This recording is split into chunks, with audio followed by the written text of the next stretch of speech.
Photographic Composition, Lecture 12, Portfolio, Part 2. I wanted to show you a number of bodies of work by a variety of photographers. They each have their own way of presenting their work. In some cases, a very specific way of making the presentations comes through, and in others, they seem to be a little more random in their selection. Random is probably not the right word, because I'm sure they, as artists, they all have invested time and thought in how to arrange their work. It's just that the organization doesn't necessarily come across as strongly in some as in others. This is the website of Amy Vitali, who is a photojournalist, specifically a conflict photographer who has been to a number of war zones over a number of years. And she photographs not only the war itself, but also the devastation of the people who live in these war zones, and also how they get through their daily lives. There are a lot of kids in the pictures, and showing them in various states. In some instances, we see that they're wearing prostheses, and there is always in these images a reference to war of one kind or another.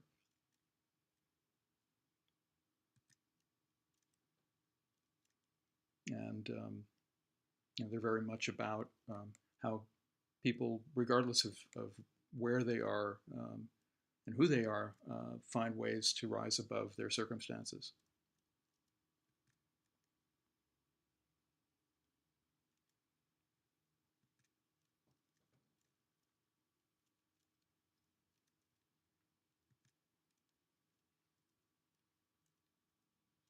And in some cases, it's, the images are clearly about the irony of, in this case, attending some social event, and if you're a male between the ages of 15 and 55, you're going to be carrying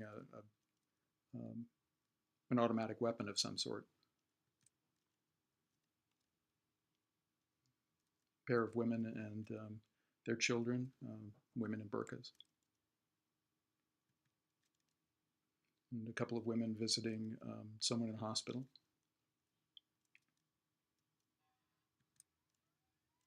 And a number of kids playing in rubble.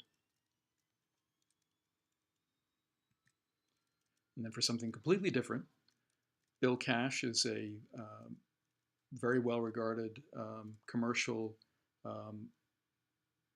automotive photographer. He shoots almost exclusively cars, or certainly a great many. And yet he finds ways of introducing other imagery into his presentations. This is pretty typical of his work, and what you'll see of it. It tends to go through certain trends. One of the things that he employs, or has been employing recently, are sun flares and other spots and things like that on the lens that are more than likely created in Photoshop, which is a fairly easy thing to do. You see a bit more of that kind of effect with very otherwise pristine car, and then you get this kind of gritty element in it. And seemingly inexplicably, in the middle of it, we have a photograph of two biplanes and a wing walker in one of them.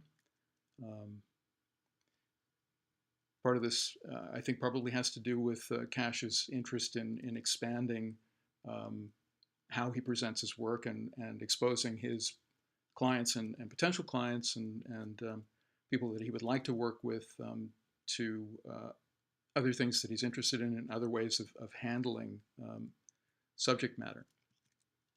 And from there we go to a sort of mid-20th century version of the Indy car in the same color as the biplane. So working with these two images off of each other. And from there we go into a photograph of a recent model car. And very often we'll see them screaming around corners with their wheels turned into the turn and smoke coming out from the tires. They're very often backlit, so we see rays of light from the sun overhead. And in this instance, it looks more like the sun has gone down, and we're traveling by the Griffith Park Observatory in LA. The likelihood that the car and the landscape were actually together at the same time is not at all likely. And again, inserting into the series using a seascape. And then a landscape, which actually does feature a car, but all we can really see of it is this, it's a relatively small object in the lower left-hand corner with dust being kicked up behind it as it passes through what I presume are the Sierras. And one of the things that car makers like to entice their potential customers with is the notion that if you have the right kind of vehicle, you can go out into the desert and go dune jumping or whatever they call it. It sounds terribly hokey on my part, but just to give you an idea, this is obviously a theme.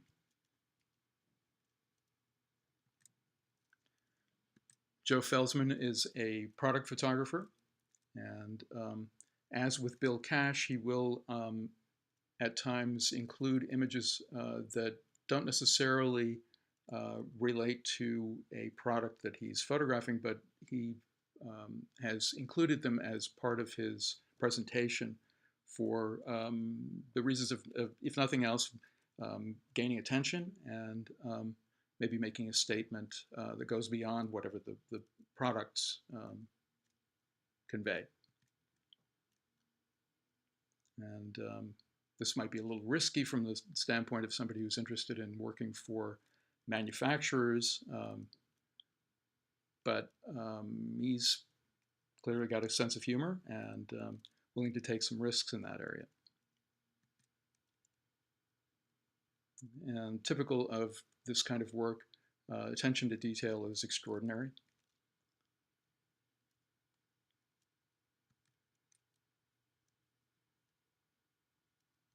And more of his work is seen along these lines. Here he's using a diptych to present what he's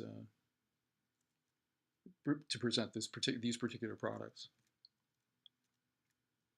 And here associating one object with another, only one of them being the product more than likely. And another where the product is seen fairly clearly, although it's a highly stylized image and on the left, and then a much more stylized image on the right, where it's almost impossible to tell exactly what the objects look like. And then two, again, kind of divergent products. Well, actually, only the one on the left seems to include a product, which I assume is the lamp. And then on the right, a cactus with what appear to be a couple of melting ice cubes stuck on its spines. And a very typical product display of several elements. Almost black and white, with the exception of the lining of the clamshell case on the right. And this would appear to be an image of old technology, new technology, a tube amp with kind of retro-looking headphones. And the lighting here is, it's always important with these images, but it draws attention to itself by being heavily side lit. We can see the product actually quite clearly, but the light overall doesn't necessarily draw attention to it. And these are some groups of objects that the photographer has put together. It looks like there are also a number of layers involved to make the images look like they've been taken with old processes, and then combine the three of them to make a triptych. And it's perhaps an ad for golf equipment, but I honestly couldn't tell you that that's the case. Again, the idea is to be expansive in the process.